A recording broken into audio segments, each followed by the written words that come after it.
कैसे करी माई तोर विदाई हो।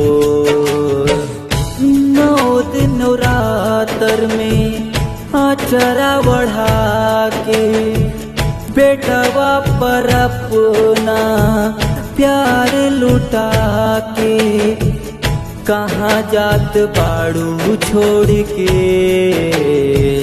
कैसे करी माई तोर विदाई हो। कैसे करी माई तोर विदाई हो।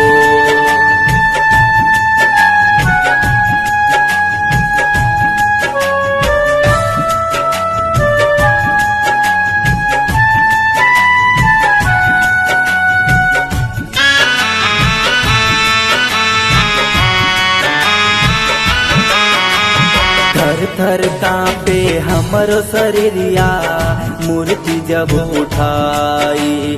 डर लागे गिरस छूट के नाही हमरो दुलरी माई।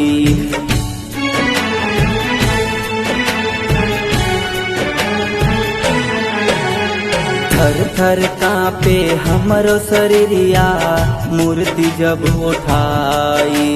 डर लागे गिरस छूट के नाही हमरो दुलरी माई। धरती मैया रोक लिहा जब मैया गिरी है हो। करे में माई के विदाई हमके सहूर न बाटे हो। कतनो मनाई बाकी मैया न मानस हो। कैसे करी माई तोर विदाई हो।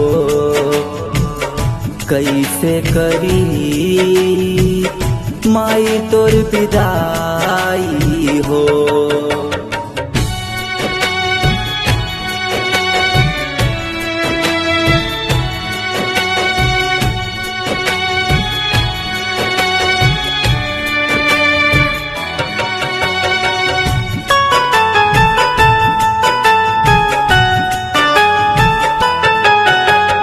अखिया से आंसू गिरे जैसे बदरा के पानी।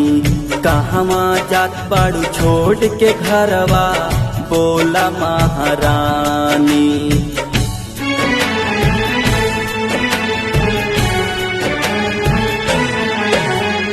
अखिया से आंसू गिरे जैसे बदरा के पानी। कहवा जात बाड़ू छोड़ के घरवा बोला महारानी। भइल कवन कसूर हमसे रिश्ता तोड़लू हो।